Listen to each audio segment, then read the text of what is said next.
Assalamualaikum warahmatullahi wabarakatuh. A'udzu billahi minasyaitonir rajim. Bismillahirrahmanirrahim. Alhamdulillahi rabbil alamin.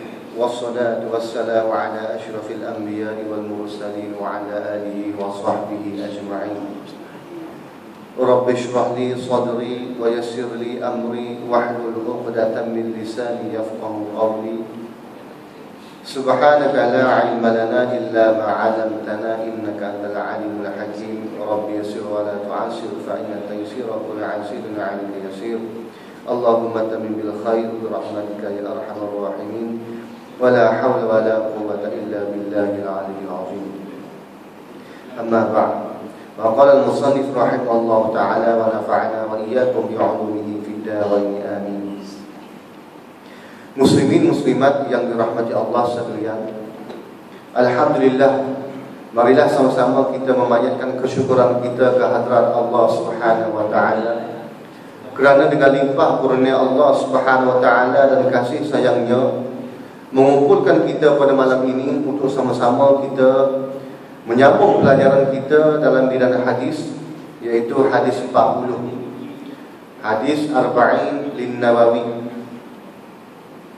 Syukur juga ke hadrat Allah, kita dapat melaksanakan ibadat korban pada tahun ini. Semoga Allah Subhanahu wa taala menerima korban dan segala amalan kita dan dikira sebagai satu ibadat dan pahala di sisi Allah Subhanahu wa taala. Alhamdulillah, yang mana bulan lepas kita telah membicarakan berkenaan dengan kedudukan hadis dan kewajiban mentaatinya. Yang mana sebelum ini kita bahaskan berkenaan dengan bahawasanya telah menjadi ijma' ulama ke atas hadis itu menjadi sumber hukum ataupun sumber perundangan Islam, dan wajib atas setiap kita, setiap orang Islam mentaati dan mengikuti apa sahaja daripada hadis baginda Nabi sallallahu alaihi wasallam. Berdasarkan firman Allah Subhanahu wa taala, "Wa ma ataakumur rasul fakhudhu." Dan apa yang didatangkan ke Rasul kepada kamu, maka hendaklah kamu ambil. "Wa ma nahakum anhu fantahu." Dan apa sahaja yang ditegahkan kamu daripadanya, maka hendaklah kamu berhenti atau meninggalkan perkara tersebut. Ini adalah satu dalil qat'i daripada Al-Quran bahawasanya hadis itu menjadi sumber yang kedua dalam perundangan Islam. InsyaAllah pada malam ini kita membicarakan berkenaan dengan hadis sumber hukum Islam. Sumber hukum Islam ialah Quran dan hadis. Akan tetapi walaupun keduanya dipandang pokok atau dasar hukum, namun harus pula dianggap bahawa Quran itulah dasar pertama dan hadis dasar kedua. Kata musannif kitab ini, pengarang kitab ini menerangkan kepada kita bahawasanya Al-Quran itu menjadi dasar yang pertama kepada kita semua, dan hadis itu menjadi dasar yang kedua selepas Al-Quran Karim. Baik tuan-tuan yang dirahmati Allah sekalian, datang kepada kita di akhir zaman ini tuan-tuan, di Malaysia kita sendiri, bukan di negara lain, bukan di negara jiran, timbul satu fahaman yang mana mereka menolak hadis. Mereka nak menggunakan Al-Quran semata-mata. Adapun hadis mereka tolak. Total mereka tolak. Yang dipanggilkan fahaman anti hadis. Betul tak tuan-tuan? Berlaku dalam masyarakat kita sendiri tuan-tuan. Persoalannya, apa tindakan kita? Apa kita telah buat untuk menangani masalah tersebut? Daripada pihak kita sebagai masyarakat setempat, apakah peranan kita? Kemudian pihak yang berkuasa, yang ada autoriti untuk menahan dan menjatuhkan hukum kepada mereka. Sebab itulah perkara ini, tuan-tuan, tidak selesai sampai hari ini. Kerana apa? Kerana tidak ada peruntukan undang-undang untuk kita mendakwa mereka. Mereka yang menolak hadis ini, tuan-tuan, mereka mendakwa bahawasanya Al-Quran itu adalah kalamullah, datang daripada Allah Subhanahu wa ta'ala. Tetapi mereka lupa, tuan-tuan, bahawasanya hadis itu juga datang daripada baginda Nabi SAW. Yang mana Al-Quran datang daripada lidah baginda Nabi SAW. Begitu juga hadis, tuan-tuan. Benda yang sama datang daripada lidah baginda Nabi SAW. Kadang-kadang saya fikir, macam mana mereka boleh menolak hadis? Mereka ambil Al-Quran, dalam masa yang sama mereka menolak hadis. Sedangkan kedua-duanya itu datang daripada lidah baginda Nabi SAW. Yang beza, ini Al-Quran, dan yang belah ini adalah hadis baginda Nabi. Tetapi datang daripada lidah Nabi. Ini yang jadi satu masalah. Apabila mereka menolak hadis ini, tuan-tuan, hakikat sebenarnya mereka telah menolak Al-Quran. Yang paling teruk lagi, mereka telah menolak baginda Nabi SAW. Kenabian baginda, nubuwah baginda, kerasulan baginda, mereka telah menolak. Sebab ya ayyuhallazina amanu udkhulu fis-silmi kaffah. Kita kena masuk ke dalam Islam. Kita kena menerima Islam semuanya, tuan-tuan. Tak boleh kita ambil satu, kita menolak satu. Yang mana hukum berkenan, bertepatan dengan hawa nafsu kita, kita ikut. Tetapi apabila hukum itu bertentangan, hati kita tidak suka, nafsu kita tidak suka, kita menolak. Itu silap. Itu yang silap, tuan-tuan. Dia apabila arahan daripada baginda Nabi ataupun Allah Subhanahu wa ta'ala, suka tak suka, mahu tak mahu, berkenan tidak berkenan, kita kena terima semuanya, tuan-tuan. Barulah kita dikira sebagai orang yang beriman kepada Allah Subhanahu wa ta'ala. Malangnya dalam masyarakat kita masih lagi ada mereka yang menolak hadis. Baik, kata tuan kitab lagi, tegasnya hendaklah dipandang bahawa kedudukan atau maqam dan tingkatan Quran lebih tinggi dari kedudukan hadis. Sebabnya ialah Al-Quran ini adalah dasar yang pertama dari segi satu maratib, dari segi susunan. Al-Quran, kemudian Al-Hadis ataupun Sunnah. Yang ketiga, ijma' ulama. Yang keempat, Al-Qiyas. Itu perundangan Islam ada 4, tuan-tuan. Jadi yang pertama, Al-Quran. Itu kita tidak boleh nak menolak bahawasanya Al-Quran itu sebagai satu sumber hukum yang utama dalam agama kita. Tengok dalam Al-Quran dulu, berlaku apa-apa peristiwa ataupun masalah yang timbul, tengok dalam Al-Quran. Sekiranya tidak jumpa, tengok dalam hadis baginda Nabi SAW. Tidak ada tengok pada ijma' ulama. Tidak ada tengok pada Al-Qiyas. Ia berkaitan dengan ijtihad. Baik, tuan-tuan yang dirahmati Allah sekalian, apabila mereka menolak hadis, sekiranya kita mengamalkan undang-undang Islam, pemerintah Islam kena tangkap orang tersebut.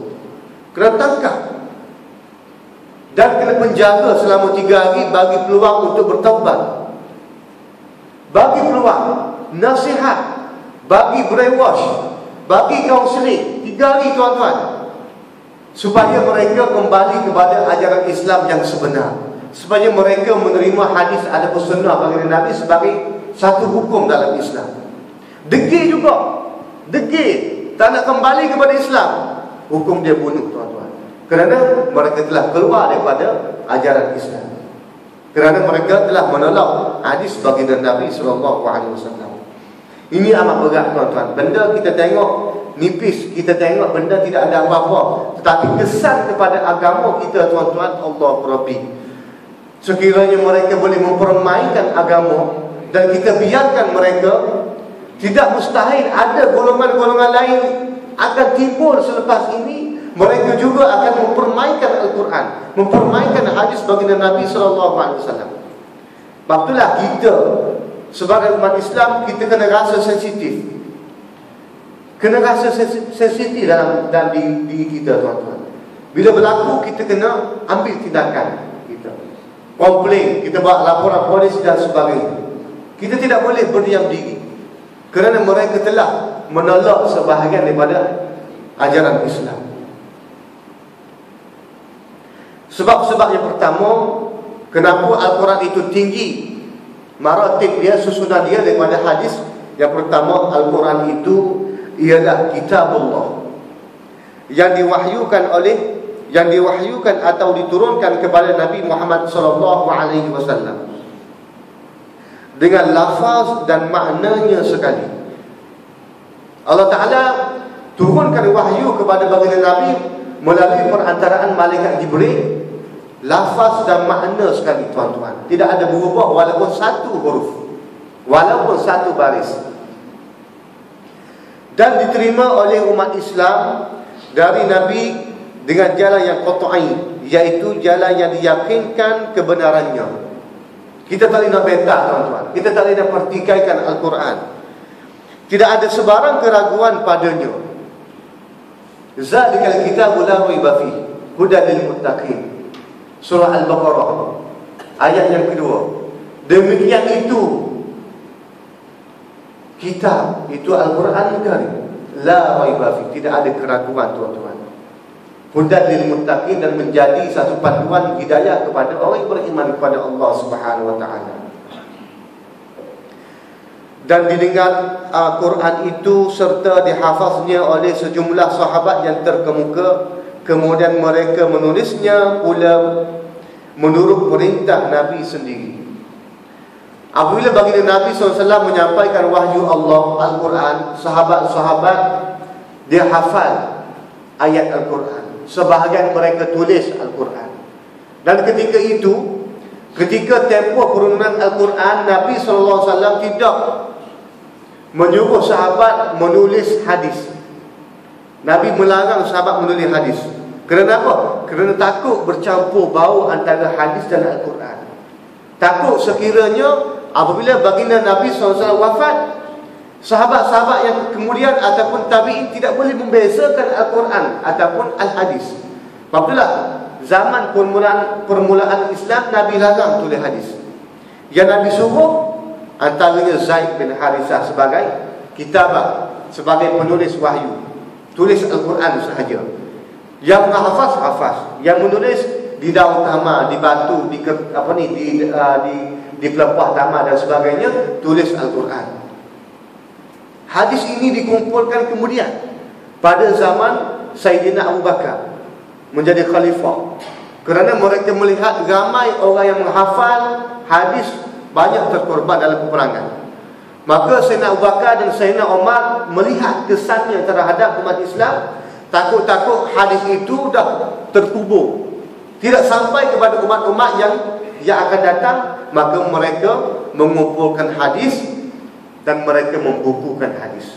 Itu kemudian. Baik muslimin muslimat yang dirahmati Allah sekalian, mereka juga kemudiannya mengumpulkan Al-Quran dalam mushaf dan diterima oleh umat Islam menurut asalnya. Tidak ada perubahan langsung. Satu huruf pun tidak hilang atau berubah sejak zaman berzaman, kata pengarang kita. Tidak ada. Mushaf Utsmani yang kita pegang sekarang ini, kita kena yakin tidak ada satu huruf yang jatuh, tidak ada satu baris yang salah. Kita kena yakin, tuan-tuan. Tetapi golongan Syiah, dia kata Mushaf Utsmani ini adalah mushaf yang tidak lengkap. You know, orang Syiah. Syiah ni kata mushaf yang kita pakai sekarang ini tidak lengkap. Mereka ada mushaf mereka sendiri yang dipanggil mushaf Fatimiyah. Itu mereka kata itulah Al-Quran yang sebenar, yang mana Sayyidatina Fatimah terima sendiri daripada baginda Nabi SAW. Ini Syiah, tuan-tuan. Syiah pun bahaya tu. Anti hadis pun bahaya. Sekular, pluralism pun bahaya. Begitu juga Syiah, tuan-tuan. Bahaya, tuan-tuan. Satu ulama daripada Syria mengatakan, dipesan kepada kita, dikata jangan kita biarkan mereka ini bercampur, tumbuh di negara kamu. Silapnya kami dahulu, kami biarkan Syiah itu tumbuh melata di Syria. Apabila mereka ada kuasa, mereka membunuh ulama-ulama ahli sunnah wal jamaah. Ini bahaya, tuan-tuan. Kita di Malaysia ni ada, tuan-tuan. Di Selangor sendiri ada Syiah. Jangan biarkan mereka tumbuh di negara kita. Sekarang ini mereka boleh taqiyah. Tahu tak, tuan-tuan? Mereka ni berpura-pura. Satu kaedah fahaman daripada Syiah, mereka boleh berpura-pura sembahyang di belakang orang kita, ahli sunnah wal jamaah, berpura-pura berbaik dengan ahli sunnah wal jamaah, kerana mereka tidak ada kuasa sekarang ini. Tetapi apabila mereka ada kuasa esok, mereka akan sembelih kita, tuan-tuan. Mereka akan bunuh kita, tuan-tuan. Ini bahaya, tuan-tuan Syiah. Ini kita jangan biarkan. Sekiranya ada dalam masyarakat kita, kita laporkan kepada JAIS, Jabatan Agama Islam Selangor. Biar mereka ambil tindakan, tuan-tuan. Jangan biarkan. Nampak benda yang leceh, tetapi kesan dia mungkin 10 tahun lagi, mungkin 20 tahun lagi, mereka akan memerangi kita semua, tuan-tuan. Sebagaimana telah berlaku di Syria, sebagaimana telah berlaku di Yaman, tuan-tuan. Syiah telah memerangi golongan-golongan Ahlussunnah wal Jamaah. Allah Rabbi. Satu orang di Pakistan, kalau tuan-tuan kenal Maulana Johari, yang satu perguruan dengan Maulana Asri di Kelantan, belajar kat sana. Maulana Johari kata dia orang famous di bahagian Shah Alam USG. Mungkin tempat kita tak sampai lagi Maulana tu agak sibuk lah. Masa saya pergi Kuantan, saya nak minta nombor kontak yang mana PA dia doktor, bukan orang lelaki-lelaki. Doktor falsafah, bukan doktor medical. Nak supaya kita nak masuk orang yang faham hadis, orang yang alim hadis, dan orang yang beramal dengan hadis, masuk ke tempat kita. Agak susah nak masuk. Kerana apa? Kerana jadual dia agak padat, tuan-tuan. Dan dia sibuk menguruskan tempat pengajian dia. Dia ada pondok. Dia ada pondok, tuan-tuan. Maulana Johari bila belajar dekat di Pakistan dulu, dia ni seorang khadam kepada guru dia. Betul lah ulama kata, man khadim khudim. Bahawa siapa menjadi khadam kepada guru dia, seesok orang akan jadi khadam kepada dia. Kita tengok siapa dia, PA dia, doktor, orang lelaki-lelaki, tuan-tuan. Jadi dia ni bila belajar di Pakistan dulu, yang mana orang Syiah memerangi golongan Ahli Sunnah. Mereka bunuh, mereka tembak ulama-ulama hadis di Pakistan dan di India. Dan dia ada pistol. Maulana Johari ni orang kita, orang Malaysia, ada pistol, tuan-tuan, nak kawal guru dia. Guru dia bersandar kepada murid-murid, tak payah pakai pistol lah, tak payah pakai bodyguard lah. Tak payah pakai bodyguard. Tapi dia ni risau kepada guru dia. Dia letak pistol di pinggang. Tiba-tiba masa semayang, ketika nak sujud, jatuh pistol tu. Takdir Allah SWT, jatuh pistol, tuan-tuan. Lopok jatuh golek depan imam tu guru dia. Allah. Lepas tu kena marah. Kena marah, tuan-tuan. Kena marah. Tapi takdir Allah SWT, akhir sekali tu guru dia kena tembak juga oleh orang Syiah. Kena tembak juga. Sebab itulah kita risau sangat di Malaysia ni. Sekarang ni boleh takiyah, boleh disembahyang belakang kita. Boleh. Dulu PUJ 9 dulu, tempat Surah Nur Iman, tempat saya ada seorang Syiah. Dia duduk kat sana. Bila sembahyang ada batu. Bila sembahyang ada batu. Takiyah. Selepas sembahyang kita golek kita orang kita kan, sallallahu ala Muhammad, salam. Dia bersalam juga. Bersalam juga. Beratur bersalam, tuan-tuan. Takiyah dia, kuat takiyah dia. Berpura-pura salam dengan kita.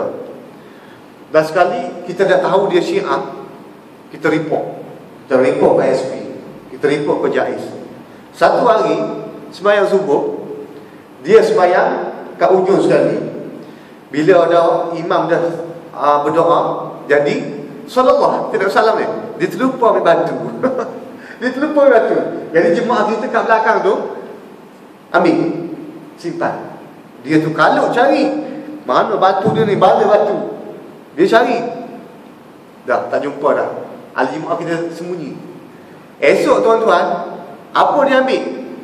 Dia ambil tasbih daripada kayu. Tasbih kayu tuan-tuan. Dia sujud atas tu pula. Kata ni tak selesai macam ni. Hilang batu, cari daun mula-mula. Lepas tu cari daun. Daun tu 3 hari dah kering dah. Jadi kering tak boleh pakai. Dah sekali dia pergi beli apa? Tasbih yang kayu. Dia tu sujud pada tu. Ada sujud pada tu. Tapi masih lagi takiyah. Bila kita sembahyang Jumaat, dia ada kat belakang. Dia ada kat belakang tuan-tuan. Zuhur, Asar, Maghrib, Isyak ada. Istiqamahnya dia. Ini bahaya tuan-tuan. Ini bahaya. Last sekali kita halau dia. Tak boleh buat apa dah. JAIS pun tak boleh buat apa. Kita halau dia. Last sekali dia dah keluar daripada puncak Jali 9. Alhamdulillah. Ini bahaya tuan-tuan. Bila dia masuk, dia berkawan dengan kita, dia baik-baik dengan budak-budak, dia minta dengan EJK untuk belajar, untuk dia mengajar karate. Dia ada karate. Lepas subuh tuan-tuan, dia Raubak PUJ 9 tu, dia letak karate. Nak tunjuk kehebatan dia ni. Dia nak pancing EJK supaya terima dia mengajar budak-budak. Dia kata tak apa, free of charge. Hebat dia. Dia kata supaya pihak masjid, pihak surau ni kumpul orang budak-budak yang mana daripada tahun ke bawah, dia nak ajar free. Dia nak suntik saraf dia tu. Dia nak suntik lah fahaman tu. Kita halau siap-siap. Sekarang ni tak ada dah. Bahaya. Jadi mereka ini takiyah, berpura baik, kerana mereka tidak ada kuasa untuk menentang kita. Apabila mereka ada kuasa, ada senjata, habis. Sejarah telah membuktikan kepada kita tuan-tuan, apa yang berlaku di Pakistan, apa yang berlaku di Syria, apa yang berlaku di Yaman tuan-tuan. Dan yang terbaru pula, satu berita daripada surat khabar Arab. Rupa-rupa kes yang berlaku di Mina tu, 300 jemaah Iran. Apa dia buat?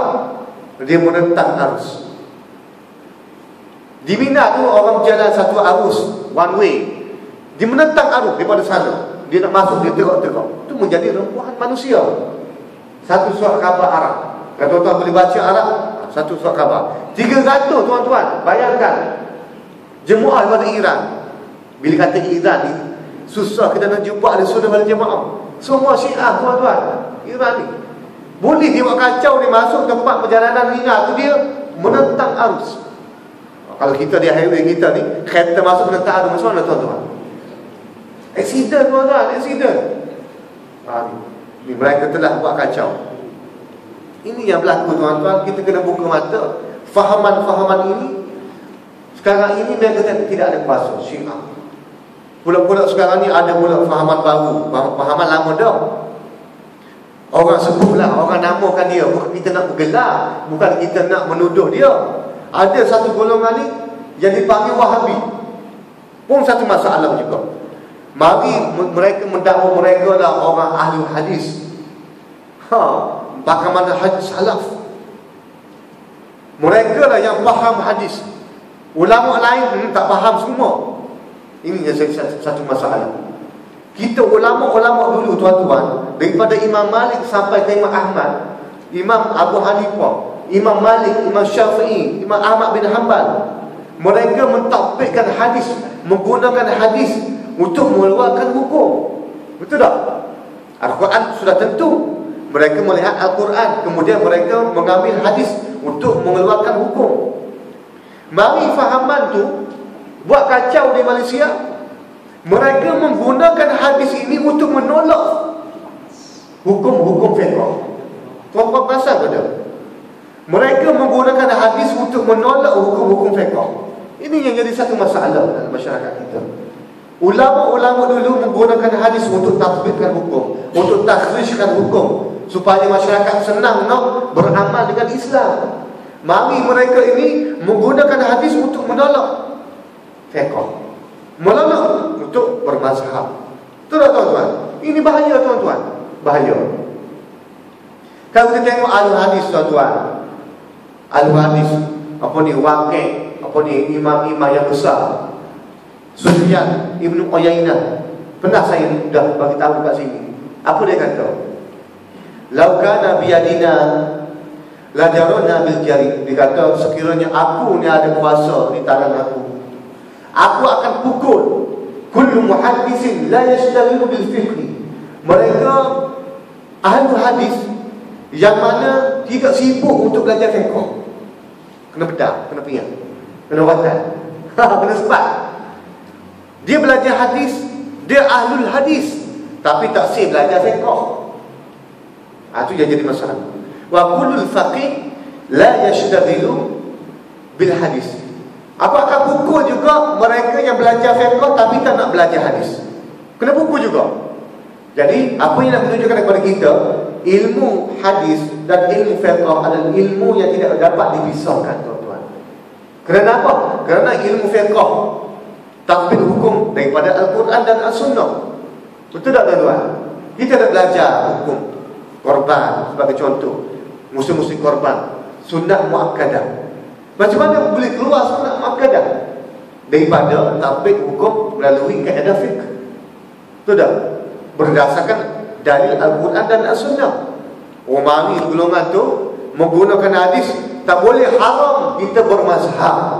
Allah Rabbi, buat kacau di Malaysia. Kita dah yakin dah terangkan kepada kita di Malaysia berakidah Ahlussunnah wal Jamaah, bermazhab mazhab Asy-Syafi'i. Begitu juga dulu mantan mufti Mesir, ijtihad dia sebagai mufti Mesir, Al-Azhar adalah berakidah Ahlussunnah wal Jamaah. Itu dah tuan-tuan. Mazhab yang muktabar. Allah, mari golongan tu buat kacau. Ini kita kena sekat tuan-tuan. Jangan bagi dia masuk ke surau-surau. Bukan nak menghasut ni. Kenapa? Kerana kesan kepada masyarakat teruk tuan-tuan. Kesan pada masyarakat akan jadi teruk. Mudah nak kufurkan orang dengan cara bid'ah. Betul tak? Bagi mereka bid'ah ada satu je, bid'ah semua dalalah. Betul tak? Bila mereka mengatakan kita bid'ah, sesat. Sesat kat mana tuan-tuan tempat dia? Finnar. Allah Rabbi. Wa kullu dhalalatin finnar. Semua kita buat benda bid'ah tu semua masuk neraka. Allah. Kita telah melabelkan orang, kita telah meletakkan satu tempat yang tidak layak pada orang tersebut. Allah Rabbi. Orang Islam yang mengucap, tapi kita mengatakan ni ahli bid'ah, ahli dhalalah, sesat. Tempat mana? Neraka. Kerana apa? Kerana mereka tafsir hadis mengikut ra'yi mereka, mengikut apa yang mereka faham, bukan apa yang ulama faham. Itu yang jadi satu masalah. Betul tak tuan-tuan? Kullu muhdatsatin bid'ah. Setiap benda yang baru itu bid'ah. Wa kullu bid'atin dhalalah. Wa kullu dhalalatin finnar. Mereka mengatakan bid'ah semua sesat. Semua sesat tuan-tuan. Tahlil sesat, maulid sesat. Tadi Tok Bila tadi nak beramak soft. Kalau orang-orang Wahabi marah sangat kan. Itu dah tuan-tuan. Marah. Dia kata Tok Bila tidak ada hak untuk panggil makmum ke depan dalam soft. Yang lain adalah imam. Bergaduh benda-benda kecil macam tu. Benda-benda kecil macam tu nak bergaduh orang Wahabi. Sebab tempat kita ni tidak ada orang mengajar yang faham ayat ekstrim. Kalau ada tuan-tuan habis, ayat-ayat Quran yang habis kena turunkan. Berlaku dah satu tempat. Habis benda-benda yang khilafiyah ni nak bergaduh sangat. Benda khilafiyah nak bergaduh. Tapi khilaf Arab tu senyap gitu. Tidak ada Arab tentu dah qat'i. Kata haram. Ijma' ulama lagi. Tidak ada apa-apa tindakan. Tidak nak bising-bising. Kelab malam, tempat judi, toto, tidak ada tindakan. Tapi benda-benda macam ni orang nak buat beramal, baca Allah 3 kali, bid'ah. Kerana apa? Kerana pahalanya bersamaan dengan satu Al-Quran. Baca kuliah ayyuhal kafirun satu kali, 1/4 pada Quran, bid'ah, tak boleh. Habis semua tak boleh. Sesat habis. Sedangkan Imam An-Nawawi rahimahullah ta'ala menafsirkan hadis ini, dia kata apa? Biqaulihi Rasulullah sallallahu alaihi wasallam, berkenaan dengan kullu muhdatsatin bid'ah. Apa dia kata? Dia kata haza al-maqsud amun makhsus. Dia kata bid'ah di sini adalah satu lafaz yang umum memberi makna yang khusus. Tu yang kita kena faham. Sebab ulama dia faham. Yang jadi agama ni jadi satu masalah. Baca hadis, habis dia pukul kata. Habis tuan-tuan, dia pukul kata. Ini kata-kata Imam An-Nawawi, bukan orang lelaki-lelaki. Dia kata al-muradu bihi al-muhdatsah tu, dia kata ghalibul bid'ah. Dia kata ghalib benda yang bid'ah ni, benda yang baru itu ghalib dia sesat. Tetapi ada benda yang baru tidak sesat, maksud dia. Kita kena faham kalangan ulama. Dia kata maksud tadi bid'ah itu adalah lafaz yang umum memberi maksud yang khusus. Contoh ulama bahas lagi berkenaan dengan habbatus sauda, dawak, betul tak? Dawak kullu da, menjadi satu ubat kepada semua penyakit. Adakah kullu di situ memberi maksud semua penyakit? Sakit jantung makan habbatus sauda. Apa lagi?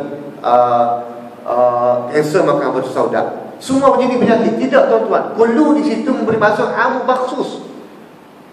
Memberi maksud lafaz yang umum, memberi maksud yang khusus. Maksudnya bukan semua penyakit itu boleh disembuhkan dengan habbatus sauda. Itu maksud dia. Kita orang ada ngepeng, dia kata habbatus sauda dawa kullu da. Betul tak tuan-tuan ni? Kita dah faham lah. Kalau kita dah faham kata habbatus sauda ni ubat sekalian penyakit. Tidak, kita dah faham. Ulama bahaskan di situ, kullu di situ bukan semua. Tetapi kebanyakan penyakit boleh disembuhkan dengan habbatus sauda. Begitu juga dalam masalah ni, kullu muhdatsatin bid'ah. Bukan semua benda yang baru itu bid'ah. Tetapi ghalib, kebiasaan benda yang baru itu banyak kan jatuh kepada sesat. Maksudnya ada juga perkara yang bid'ah, perkara yang muhdatsah, perkara yang baru tidak dikira sebagai bid'ah yang dhalalah. Ni kalam ulama. Sebab itulah kita nak baca hadis, kita kena tahu huraian daripada alim ulama, barulah kita tidak sesat. Mari buat-buat tu habis semua sesat, pukul rata. Nak buat maulid tak boleh, nak sallallahu pula dalam lepas main isyak ni kita baru bersalam pula, musafahah tak boleh, bid'ah. Allah Rabbi.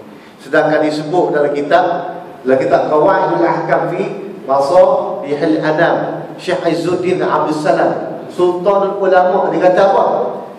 Kita musahaf ni ba'da salah sunnah, bid'ah yang sunnah. Bid'ah bila kata bid'ah, benda yang baru. Bila kata benda yang baru, benda yang tidak ada pada zaman Nabi, tetapi kita buat benda tu. Asal ada, salam dengan orang Nabi suruh, asal tu ada, sumber asal tu ada. Cuma kita menetapkan, biasa lepas sembahyang kita musafahah, kita bersalaman. Betul tak tuan-tuan? Jadi bid'ah yang sunnah. Kerana apa? Kerana bagi Syekh Izzuddin Abdul Salam, pembagian bid'ah ada 5 mengikut hukum taklifi. Ada bid'ah wajib tuan-tuan, kena buat bid'ah tu. Tak buat tak boleh. Seumpama mengumpulkan, mencetak Al-Quran. Betul tak tuan-tuan? Cetak Al-Quran, Nabi tak buat. Betul tak? Mushaf Utsmani ada zaman sahabat, Nabi tak buat. Tapi kita dah cetak. Berapa juta, berapa puluh juta, bilion dah ada. Bid'ah apa? Bid'ah, tapi bid'ah yang wajib lah. Kena buat benda tu. Tidak, habis tak ada Al-Quran tuan-tuan. Banyak pembahagian dia. InsyaAllah kita akan sebutkan bila kita masuk hadis tu. Kullu muhdatsatin bid'ah, saya akan huraikan mengikut pandangan ulama. Bukan kata saya pandai-pandai kata macam tu. Kita akan cedok daripada Imam An-Nawawi. Saya akan cedok daripada Syekh Izzuddin Abdul Salam sebagai Sultanul Ulama.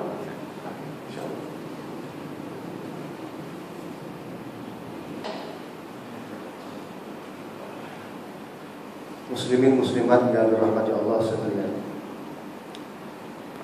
Kita Ahlussunnah wal Jamaah ini, tuan-tuan. Ahlussunnah wal Jamaah tidak pernah nak bergaduh dengan siapa-siapa. Waktu di Syria, mereka boleh menerima Syiah, boleh menerima fahaman-fahaman yang lain yang menyimpan daripada Al-Quran dan Al-Hadis. Tak pernah tuan-tuan Ahlussunnah. Dan saya nak menyatakan di sini tuan-tuan, kita Ahlussunnah wal Jamaah, kita bukan nak bergaduh, nak bertengkar dengan siapa-siapa. Kerana kita Ahlussunnah wal Jamaah, kita ada satu kaedah, qawaid al-fiqhiyah. Kerana kita memahami kaedah itu kata apa tuan-tuan?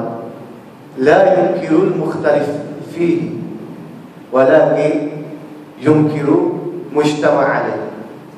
Kerana kita Ahlussunnah, kita memahami bahawasanya benda khilafiyah kita tidak boleh ingkar. Kita tidak boleh nak bergaduh, kita tidak boleh nak selesai masalah itu. Kerana apa? Kerana benda khilafiyah ini akan berterusan sampai hari kiamat, tuan-tuan. Tidak akan selesai, tuan-tuan. Dalam masalah fiqh, bila ada pandangan-pandangan yang lain, al-ijtihad la yuqidu bil ijtihad. Itu kaedah. Bila ada ijtihad yang lain, tidak akan membatalkan ijtihad yang sebelum itu. Itu kaedah. Jadi kita Ahlussunnah wal Jamaah sebenarnya kita memahami kaedah ini dan kita tidak nak bergaduh dengan siapa-siapa. Tapi oleh kerana mereka ini tidak ada adab dengan ilmu, tidak ada adab dengan ulama Ahlussunnah wal Jamaah, tuan-tuan. Sebab tu saya lantang sangat perkara ini kerana mereka tidak ada adab. Dan mereka tidak boleh memahami dan tidak boleh bertoleransi di atas manhaj Ahlussunnah wal Jamaah. Mereka menentang kita sehabis-habisan. Betul tak, tuan-tuan? Mereka menentang kita. Mereka tidak ada adab, tidak pernah menghormati ulama Ahlussunnah wal Jamaah. Kita memahami bahawa benda khilafiyah ini tidak akan selesai sampai hari kiamat. Lagi duk bincang, nanti nampak tak cerdik kita, tuan-tuan. Nanti nampak jahil. Kerana benda khilafiyah kita kena menerima di hati kita. Tetapi alangkah ruginya dan alangkah kesalnya mereka tidak boleh menerima perkara khilafiyah. Itu yang jadi satu masalah. Mereka tidak boleh berlapang dada dalam masalah khilafiyah. Bila kata masalah khilafiyah itu masalah berkenaan dengan perselisihan pandangan ulama dalam sesuatu masalah fiqh. Itu masalah khilafiyah. Masalah furu' tak akan selesai, tuan-tuan. Tak payah nak bincang lah, tak payah buat seminar lah, tak payah nak membongkar dan apa juga forum nak buat, tak payah buat. Benda itu tidak akan selesai sampai hari kiamat. Apa yang kita kena faham, kita kena toleransi, kita kena berlapang dada. Kita Ahlussunnah telah berlapang dada dengan mereka, tetapi mereka tidak pernah nak berlapang dada dengan kita. Masih lagi nak melebelkan orang buat tahlil itu bid'ah, sesat. Masih lagi orang yang buat para habaib yang buat maulid kata sesat dan sebagainya. Masih lagi mereka tidak boleh nak menerima perkara yang khilafiyah, perkara furu'iyah. Itu yang kita nak marah sangat-sangat. Sepatutnya ahli ilmu, orang yang faham ilmu itu, dia boleh berlapang dada. Sebagaimana peristiwa yang saya selalu sebut, peristiwa yang mana Imam Malik dengan Imam Asy-Syafi'i. Walaupun Imam Asy-Syafi'i itu murid kepada Imam Malik, banyak pandangan-pandangan yang berbeza antara dua imam itu, tuan-tuan.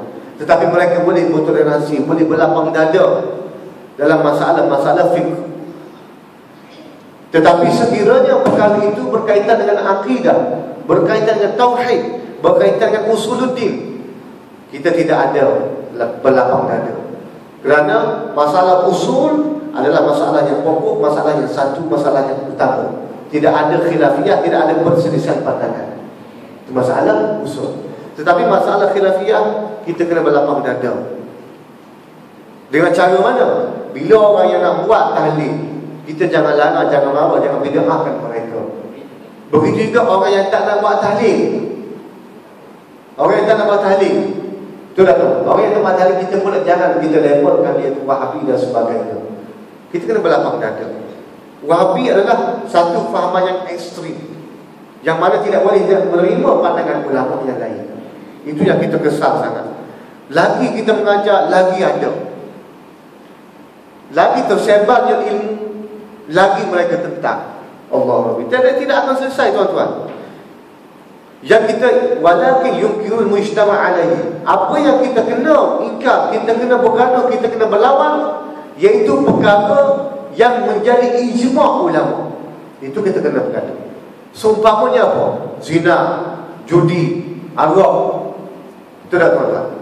Ijma' ulama mengatakan perkara itu adalah haram, qat'i.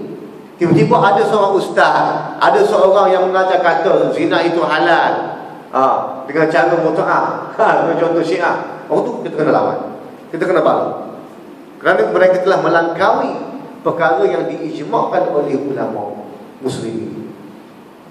Ijma' ni persepakatan ulama Islam. Itu yang kita kena. Tiba-tiba orang kata arak ni halal, tu kita kena bergaduh, kita kena balas. Kenapa? Kerana arak menjadi ijma' ulama adalah haram. Perkara furu'iyah, nak akan takbir ke tak nak akan takbir ke, nak usalli ke tak nak usalli sebelum akan takbir, itu perkara khilafiyah. Tapi mereka, benda-benda macam inilah mereka nak menentang kita. Allah, amat-amat rugi umat Islam duduk bincang, duduk tentang, duduk bincang, duduk bahaskan perkara yang furu'iyah, tidak akan selesai sampai hari kiamat. Itu dah, tuan-tuan. Bila kita duduk fikir, duduk bahaskan benda yang furu'iyah, kita akan terlepas benda-benda yang lain, tuan-tuan. Masalah-masalah masyarakat kita, masalah zina, masalah anak luar nikah banyak, tuan-tuan. Masalah nak keluar pada Islam, hantar fail berapa bertimbun-timbun di Jabatan Agama Islam. Kita akan terlepas. Kenapa? Duk fikir masalah maulid ni boleh ke tak, boleh ke tak, tahlil ni boleh ke tak, boleh ke tak, usalli ni boleh ke tak, boleh ke tak. Duk fikir benda tu. Benda lain kita akan tertinggal, tuan-tuan. Anak-anak kita umur 12 tahun, umur 13 tahun dah pakai web dah, ni isap-isap rokok dah. Benda-benda macam ni kita akan terlepas, tuan-tuan. Sebab apa? Kita telah menyibukkan diri kita dengan perkara yang tidak ada manfaat. Sebab itulah saya menyuruh kepada tuan-tuan, kepada diri saya sendiri. Saya sebagai guru lagi-lagi elak perkara ni, tuan-tuan. Kita buat projek pada anak murid takut bawa ubat, bawa rokok di sekolah dan sebagainya, tuan-tuan. Tuan-tuan sendiri ada anak, kena perhatian perkara ni. Kerana di akhir zaman ini berbeza dengan kita dulu, tuan-tuan. Sekarang ni internet di hujung jari, nak buka laman web lucah di hujung jari, tuan-tuan.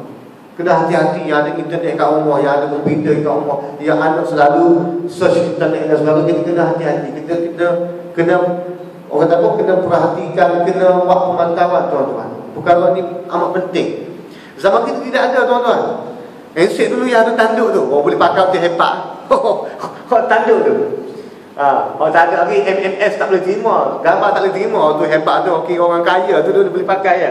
Betul tak? Kalau Motorola dulu buka, tarik area tu. Tarik area bercakap. Tiga hebat tu. Dia lain, tuan-tuan, zaman kita dengan zaman sekarang ni. Zaman sekarang ni lebih cepat, lebih canggih. Jadi kalau kita tak kawal anak kita, kita merasakan anak aku ni sama dengan zaman aku, rosak habis. Rosak habis, tuan-tuan, anak kita. Apatah lagi mereka bila masuk alam remaja, masuk sekolah menengah, Allah. Ada satu sekolah, cerita ni, pengalaman. Satu jemputan sekolah, saya pergi ceramah Maulidul Rasul. Sekolah di sekitar KL, tuan-tuan. Sekolah tu yang mana saya sebar dengan kaunselor. Dia kata sekolah ni 95% pelajar pernah berzina. Allah Rabbi. Kecewa kita dengar. Sekolah tu semua lelaki, semua lelaki. 95% sekolah ni pelajar daripada tingkatan 1 sampai tingkatan 5 pernah berzina. Dan zina itu menjadi satu perkara yang biasa bagi mereka. Ni kaunselor bagi tahu tuan-tuan. Allah, saya terkejut. Allah Rabbi, macam manalah fikir anak kita, cucu kita, sesok macam mana. 95% kalau pelajar tu ada dekat 2,000 tuan-tuan, cuba kita bayangkan berapa peratus saja daripada 2,000 tu tidak berzina. Dan dia kata biasa, benda tu jadi biasa, jadi budaya lah. Kalau kita tak jadi budaya, zina tu telah jadi budaya tuan-tuan. Satu sekolah di KL. Allah Rabbi, macam mana kita nak didik anak kita. Sebab itulah saya nak mohon kepada tuan-tuan sebagai parent, jangan kita mengharapkan guru di sekolah saja. Guru dia boleh hanya pantau, boleh hanya mendidik hanya di sekolah saja, pukul 7 sampai pukul 1.30. Kalau sekolah menengah sampai 2.30, itu sahaja pemantauan. Selebihnya mereka berada di rumah tuan-tuan. Mereka ada di rumah, sama ada di rumah ataupun di luar. Pasar Raya, Depok di tepi jalan dan sebagainya. Ini amat membimbangkan kita. Apatah lagi kita ada anak perempuan, kena hati-hati, kena jaga. Kalau kita dulu ayah kita maghrib mungkin ada rumah, macam mana sekalipun maghrib, sebelum maghrib kena ada rumah, betul tak? Tak balik ni rotan ni, tunggu, tali pinggang, tunggu. Kena sekali esok tak buat dah. Budak tadi kena sekali buat dah. Buat juga. Buat lagi. Ayah pukul, esok buat lagi. Kerana apa? Kerana penghayatan Islam tu tidak ada. Ayah kita subuh pukul 5 dah gerak dah, paksa bangun. Betul tak tuan-tuan? Pukul 11 tu paksa dah tidur, tutup lampu, suruh tidur, paksa tidur. Budak sekarang ni pukul 9 tengah movie, tengah sedap tuan-tuan. Movie pukul 12 baru habis. Kena cerita-cerita Mak Saleh pula pukul 12 baru habis, baru nak tidur. Subuh terlentang lah. Yang lagi teruk dengan ayah-ayah mak sekali kan terlentang. Itu amat rugi. Kenapa datang sekolah lambat ni? Ayah bangun lambat.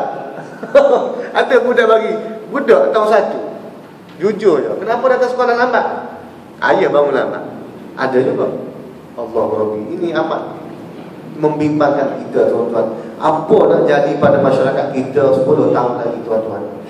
Ini kita kena sedar, kena buka minda kita, kena buka seluar-luarnya mata kita memandang perkara yang akan berlaku di hadapan Allah. Semoga kita dapat manfaat daripada pengajaran pada malam ini. Kita dapat saling tazkirah, ingat memperingati antara satu sama lain. Kalau guru-guru di sekolah dia lagi memahami Allah, lagi memahami telatar karakter pelajar tersebut, sehingga tak boleh nak kawan. Kita sendiri sebagai guru tak boleh nak kawan juga. Ada juga. Kerana apa? Kerana pukul, mak ayah dia pukul biasa, rotan, setakat dia telinga, tarik telinga tu biasa, tak rasa apa. Jadi kita kena bawa penghayatan Islam tu kepada anak kita dengan cara mana? Dengan cara yang simple, iaitu kita bawa anak kita datang ke surau. Sebagaimana tarbiyah daripada datuk nenek kita dulu, ayah-ayah kita dulu, bawa kita ke surau. 5 waktu cukup. Zohar 1 kerja dah tak apalah. Orang kampung dulu kerja sendiri tak apa. Subuh kerja datang surau. Sabtu Ahad wajib. Itu dah tuan-tuan. Tak apalah, dia tidur pun tak apa, biar. Yang kecil tu tidur tak apa. Sebab apa? Walaupun dia tu tidak balik lagi, tidak berakal lagi, tidak dikira taklif lagi hukum ke atasnya, nak tarbiyah supaya mereka ini merasakan masjid, merasakan surau itu adalah tempat yang mulia. Sekarang ni budak 12 tahun boleh kopek. Tu, bukan kopek ni, cokek. Orang Kedah panggil kopek. Dia cokek tamu surau. Umur 12 tahun. Itu tak tuan-tuan? Kerana apa? Kerana mereka tidak merasakan tempat ini adalah tempat yang mulia. Mereka tidak merasakan masjid, surau ini adalah Baitullah, rumah Allah yang perlu diimarahkan, perlu diimarahkan, perlu diramaikan. Allah Rabbi, ini kita kena buat balik tarbiyah yang dibuat oleh ayah kita dulu. Mereka dulu walaupun mereka tidak belajar tinggi, mereka orang kampung, tapi mereka berjaya mendidik kita tuan-tuan. Betul tak tuan-tuan?